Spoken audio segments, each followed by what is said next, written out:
So everyone's heard of, I would assume, about years ago when they did the studies on a bunch of prisoners, did brain scans on them, MRIs. They did the study specifically on murderers. They were studying psychopathy, psychopaths. And that's how they discovered that they can tell on a brain scan if you're a psychopath or not. And this is really interesting because since the science should all be called into question, in my opinion, especially when it regards mental health, anything psychiatry, neuroscience, any of these people, I'm very hesitant about it because it's manipulated. Especially in mental health, I believe they manipulate it. And I have many reasons to believe that even more. So, Joshua Buchholz, he was involved in this kind of research. And I'm not saying, let me say this, I'm not saying that some of this doesn't come with the best intentions initially, and maybe it doesn't, who knows. But it gets hijacked, it does, and not great people are connected, and then they're connected to a whole bunch of other people.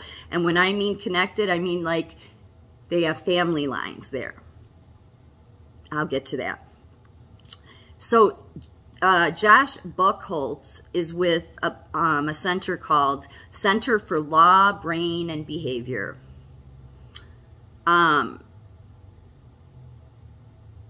this is what he works on, is the different areas, individual regions of the brain. He works to isolate them, to study behaviors and impulse control issues in psychopaths. Well, first of all, this Center for Brain and Behavior, the Center for Law, Brain, and Behavior. This is their mission statement, and this should startle people. The Center for Law, Brain, and Behavior puts the most accurate and actionable neuroscience in the hands of judges, lawyers, policymakers, and journalists, people who shape the standards and practices of our legal system and affect its impact on people's lives. We work to make the legal system more effective and more just for all those affected by the law. Sounds so nice, right? Because that's what they do. They put these nice words and make it sound really good, but it's not so good. So, for instance, this would be why, and just so people know, this is two different, this is Massachusetts General Hospital teamed up with Harvard Medical School Teaching Hospital, and they are the main ones with this Center for Law, Brain, and Behavior, and it's at Massachusetts General Hospital. And see, look, inside the brain is the scales of justice. And this is important because just this year, they had two different, I don't know, webinars or probably Zooms, since everything was locked down and everything they do, it seems like, is all online now. But they did two on this. When I went to this website, right on the first page was these two podcasts they had done in March and April of this year. And one of them was, or two of them, the one that was done in March was Policing and the Brain. Policing and the Brain. How neuroscience can contribute to police reform. And I watched about maybe 5 minutes. That's all I could stomach before I really just wanted to have projectile vomiting.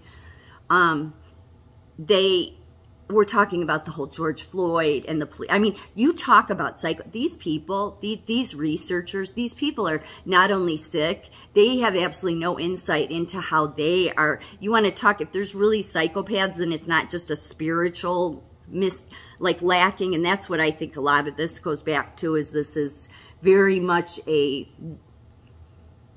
well, I don't want to get off on that track, but I don't think it's what the science tells us. But if it was, these people should be looking at themselves saying, you know what, I don't even know my own behavior because look at the stuff I'm saying about George Floyd, and trying to like put the police all in one big basket that they're, I mean, this is sick. And this was a webinar put on by this Center for Law, Brain, and Behavior. And then in April of this year, they did Mental Health Moonshot, unlocking federal funds for psychedelic research. Really. These people have absolutely no moral competence whatsoever. Just unbelievable that all these supposed experts, they have no moral foundation. So they aren't experts. I know. I'm going to keep saying it over and over again. So this Josh Buchholz, he had done this article, and it's like the same way they're trying to normalize pedophilia and sexualizing of children, now they want to normalize psychopaths. They want you to feel bad for them. And this goes back to why it's like once the science starts talking about it, then it's all cool. So then you get all your wannabe psychopaths putting up websites, putting up stuff on Reddit, saying I'm a psychopath. I mean, it gets out of control. And it's like these are not good character behavior things to do. Like, and yet they think, I mean, it's... So it comes from the science. The science creates this. This is how they take hold in a society. So he did this, Joshua Buchholz, he did this, this paper, I don't know, several years ago about the psychopath. And it says, neuroscientists are discovering that some of the most cold-blooded killers aren't bad. Of course not. I mean, why would you think they're bad? You know, of course not. I mean, I'm just saying that. I'll continue now. They suffer from a brain abnormality that sets them adrift in an emotionless world. Psychopaths are not merely selfish. Their brain processes information differently from those of other people. It's as if they have a learning disability that impairs emotional development. Okay. Well, I think they have a learning disability, clearly, even though they have PhDs and stuff. I really do. Because this seems very much almost like if the mob wanted to get a really good stranglehold on the judicial system and they want to plead like a case of not guilty by reason of, I don't know, insanity. Well, they could use a lot of this research papers and the Law, Brain, and Behavior Center. None of these people should be doing anything. So it gets even better though. So part of the scans that they did in this study years ago, they went to this other neuroscientist named James Fallon. He's quite an interesting man. And I'm not saying that any of these people are corrupt. It's just shady. It's just shady. So they went to him to look at these brain scans, and they had him look at them, and then they had a control group of brain scans of ones that weren't supposed to be psychopaths, because, you know, based on the color that they decide to put on there, it tells you if you're a psychopath. Well, one of James Fallon himself took part as one of the control study people in it.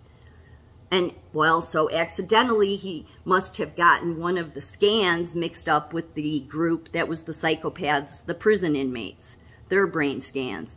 And he's like, well, how did this happen? And then, oh, suddenly finds out, oh, it's his brain scan. He's a psychopath. Then does a TED Talk, does all these talks. He's still doing them. And had no idea, I guess. I guess he had no idea all this time. And so he went to his friends and his family, and they said, well, yeah, we you know, I mean, he's been married 50 years, but, you know, and he has what he calls cognitive empathy, but he has no ability to empathize or anything like that. And maybe he doesn't. You know, maybe he went 63 years of his life never, you know, never knowing. But I tended to think that what I was always taught was that usually psychopaths know at an early age. They know they're different because everybody else in society is different. So he just didn't know. But he's the neuroscientist. He's one of the experts. So anyway, but what's even more interesting about, oh, and here's a picture of him. This is the neuroscientist expert himself. And like I said, I'm not saying there's anything wrong with him, but he has some interesting family ties, and he talks about this in his talks, such as Thomas Cornell is one of his ancestors. Thomas Cornell is an ancestor to a number of prominent and notorious Americans, including Ezra Cornell, founder of Cornell University, William Ellery, signer of the Declaration of Independence, Ezekiel Cornell, a Revolutionary War general who represented Rhode Island in the U.S. Continental Congress from 1780 to 1782, Bill Gates, President Jimmy Carter, which this Jim Fallon, the neuroscientist I'm talking about, he said his cousin is Jimmy Carter. Also Richard Nixon, and Bob Graham, Secretary of State John Kerry, and Amelia Earhart. What's interesting is he describes himself, he's a self-described psychopath because of finding this on his brain scan, and yet he has all these connections to these people. And he even says that his family line, there's a lot of murderous things that have happened. It's almost like maybe he's connected to the mob, but I don't know. He kind of jokes about how his mom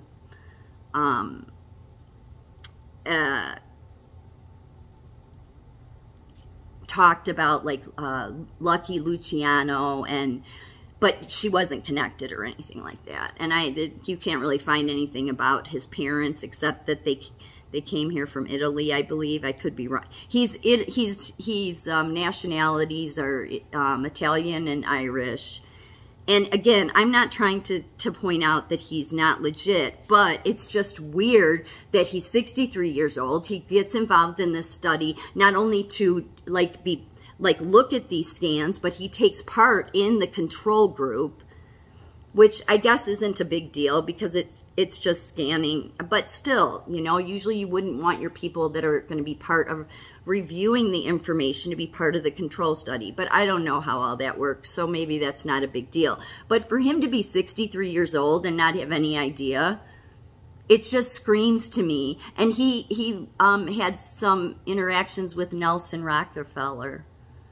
So I just think it's kind of convenient. It's kind of convenient if you want to try to start controlling society and the law, and then you can say, well, look, we did this brain study, and this shows this person is a psychopath. So you need to either put them in jail for life or send them to the electric chair, or if we like them and want them, you know, to stay in our mob, and they're one of us, then you need to let them off on the insanity plea. I don't know. I just could see that happening, especially when you have science and medicine and the law all kind of getting together.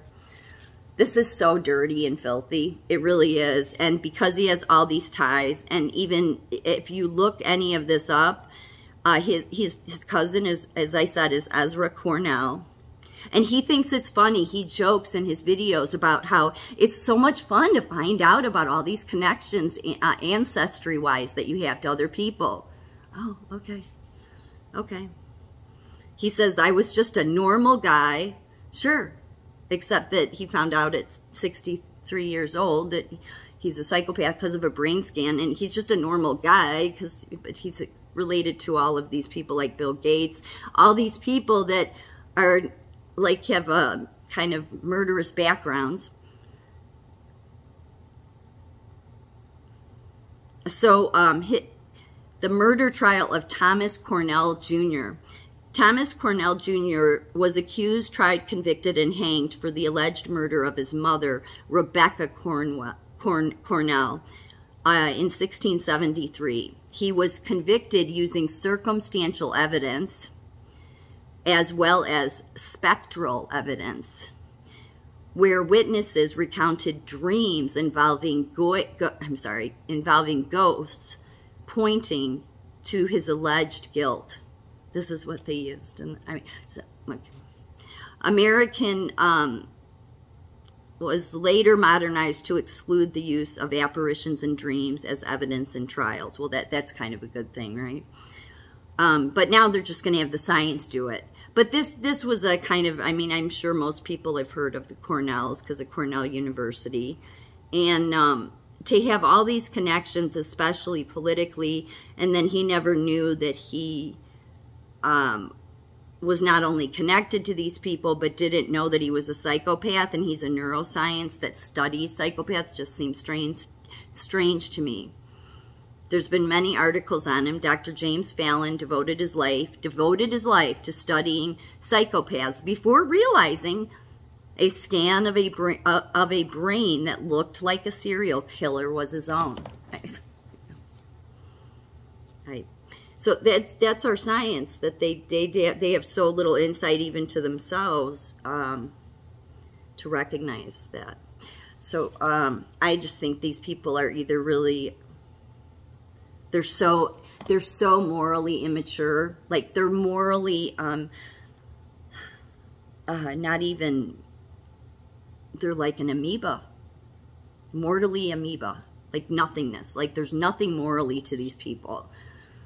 Like to even think it's a good idea to get into law, which I'm sure they don't. We shouldn't be mixing the law with the science. I mean, how do we, because somebody can manipulate it. You can manipulate a brain scan. I said in many videos ago that because the science has become so corrupted, I really wonder how far back it goes. And I don't think that that is a far out there question, especially when it comes to mental health. This is a way you could set people up. They're doing it with the police, clearly. And this is a way that you could keep control over society, which is all these people want.